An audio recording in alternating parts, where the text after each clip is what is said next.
일단 저희가 준비한 추리 짚어보기 전에 앞서는 제가 말로만 전해드렸던 이재명 대표가 일부 시민들에게 이런저런 목소리를 들었다. 지금 1박 2일 동안 경북 북부의 산불 현장을 찾고 있죠. 그 관련 화면 잠시 준비했습니다.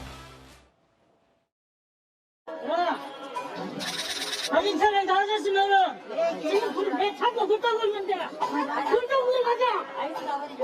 아니 나라 불타고 가자. 지금도 못 타고 있자. 불 가자. 자, 다 정리되거든 합시다.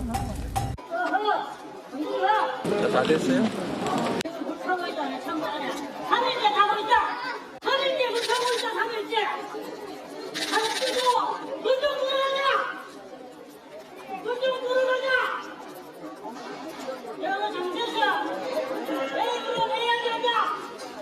네, 안타까운 상황입니다. 이런 현장에서도 저런 정치적 행위들이 벌어져서 얼마나 다급하면 저럴까 싶기도 합니다. 제가 3일 전. 불좀 불자. 자, 그럼 저희가 하지 말까요?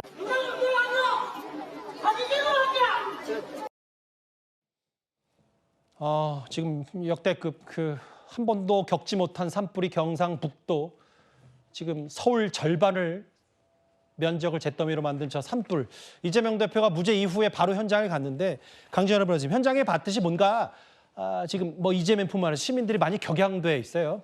그렇죠. 이재명 대표가 어저께 무죄 선고를 받고 이제 민생 행보를 시작하겠다라고 하면서 산불 현장을 찾았는데 예. 주민들께서 보시기에는 진정성이 전혀 없다라는 것이죠. 바로 며칠 전까지만 해도 이재명 대표 광화문 앞에서 방탄조끼 입고 회의하지 않았습니까? 본인에 대한 살해 협박이 어제의 무죄 선고로서 갑자기 사라진 것인지 그 부분부터 묻고 싶습니다. 산불이 계속적으로 강하게 커지고 있는데 민주당 의원들 어제도 이재명 대표 선고하는데 그 법원 앞에 도열해 있는 모습들 우리 국민들께서 다 보고 계셨거든요. 이러한 모습들이 있는데 갑작스럽게 무죄 선고가 났다고 민생 행보를 하는 것이 얼마나 보기에 좋지 않습니까? 본인의 진정성에 대해서 국민들께서 지금 저 목소리가 진정한 목소리라는 것을 민주당과 이재명 대표가 깊이 새겨들어야 될 것이라고 생각합니다. 본인 방탄 얘기하고 진정성이 없다고 꽤 강하게 비판하셔서 다른 목소리 들어가 최진봉 교수님. 근데 현장을 찾았는데 아까 일부 시민이 이재명 대표 옷으로 위협하기도 하고요. 저렇게 이재명 대표 직격하는 목소리들이 꽤 현장에서 많았던 것 같아요. 그러니까 저런 목소리들을 본인의 목소리를 내는 건 낼 수 있죠. 근데 이게 정말 이재명 대표가 예를 들어서 저기 가서 어떻게 국회가 도울 수 있는 방법이 없을까? 또 이재민들이 어떤 어려움을 겪는가? 이런 부분을 다 파악하고 돌아와서 국회에서 이제 지원 방안들을 많이 논의를 해야 되잖아요. 그리고 정치인들은 대체적으로 저렇게 가서 하는 겁니다. 예를 들어서 그러면 불 끄러 가자고 자꾸 얘기하시던데 물론 정치인이 불 끌 수도 있죠. 그러면 여당의 정치인들이 가면 그분들은 저렇게 다른 행동을 합니까?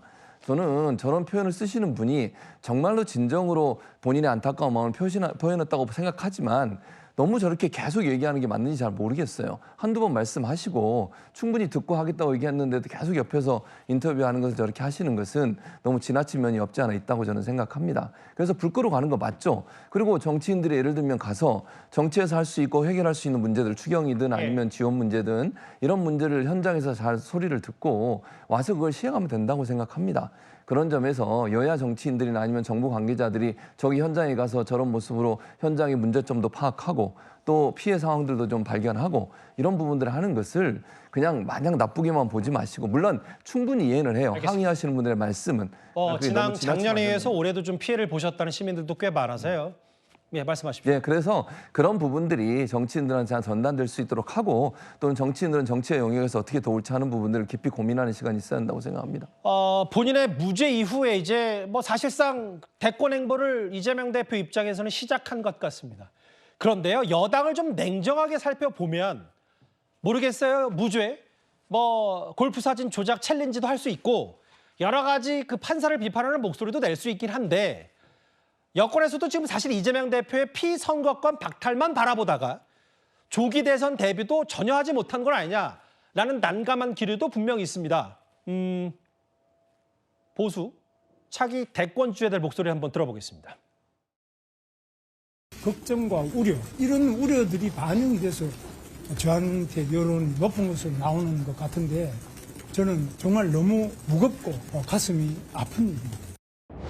대통령을 그래도 잘 아시는 분으로서 계엄의 목적이 정말 무엇이라고 하면 홧김의 서방질이라고 그러지.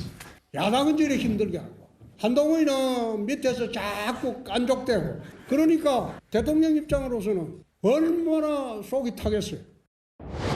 검사 정치 뭐 이렇게 뭐 폄훼할 때 얘기할 때 이렇게 얘기하죠. 까라면 까라, 물라면 무는 그런 상명하복 뭐 이런 거잖아요. 그런데 저는 그 반대 아닙니까? 까라면 까라라고 했었으면 제가 계엄을 막았겠습니까? 글쎄요, 뭐 오늘까지야 그 항소심 재판부를 국민의힘 입장에서 비판할 수 있어도 만약 있을지는 모두 조기 대선은 준비가 돼 있냐? 대선 전략 짜지 않는다. 민주당 기각나도 장애로 나가면 안 된다 하면서 모르겠어요. 조정훈 의원 같은 경우는 대통령의 선고 기각 각하를 많이 보는 것 같은데 앞서 잠깐 봤던 여론조사 한번 살펴보겠습니다. 지금 국민의힘 입장에서 상대인 이재명 대표는 사법 리스크까지 사실상 대선 전까지 조기 대선이 있다면 덜어냈기 때문에 꽤 힘을 받는 모양새인데 지금 나머지 잠룡들의 지지율이 많이 지지부진하거든요.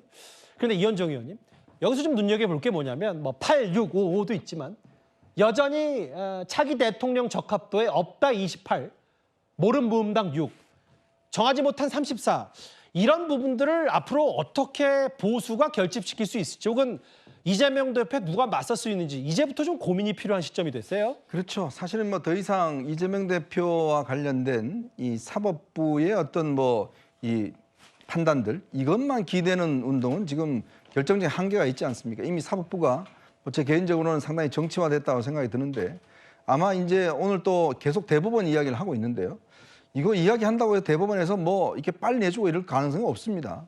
그러니까 뭔가 희망 고문을 자꾸 하는 거예요. 예. 저는 그래서 이거는 어차피 이제 법원에 맡겨놓고 오히려 지금은 사실은 이제 이번 선거라든지 조기 선거가 이루어지면 사실은 이 결정적인 원인 자체는 물론 민주당의 줄탄핵이나 이런 것도 있지만 결국 12.3 계엄 때문에 지금 일어난 거 아니겠습니까? 예.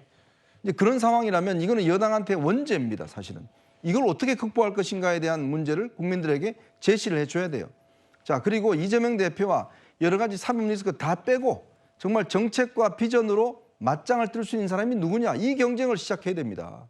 지금 국민들 입장에서는 지금 보십시오. 산불이 지금 어마어마하게 벌어지고 있고 미국은 지금 자동차 관세 때리고 있고 예. 지금 뭐 그 땅은 지금 꺼지고 있고 정말 총체적인 난국 상황이에요. 예. 정말 국민들은 너무나 힘듭니다. 이런 상황에서 누가 국가의 미래를 제대로 이끌어줄 수 있는지 그 부분에 대한 판단들을 하는 것인데 더 이상 이재명 대표 사법 리스크 거기에만 얽매이는 운동하다가는 제가 볼 때는 거의 이거는 할 수가 없습니다. 법원에 기댈 수가 없다. 그렇죠. 이거 어떻게 대법원의 그 판단을 그렇게 자판하고 그 원하는 대로 다 되지 않습니다. 예. 더 이상 이제 최고위원회에 저런 이야기를 하지 말고 정말 이제는 집권 여당으로서 뭘 할까에 대한 국민적인 비전을 제시하는 데 집중해야 될 것 같습니다. 이재명 대표는 이제 점점 한시름 덜고 꽤 이제 본격적인 대권 가도를 시작했다면 보수의 눈에 띄는 사람이 없다. 보수 입장에서의 여러 고민거리까지 길지 않게 오늘 이재명 대표의 산불 관련 행보와 함께 같이 짚어봤습니다.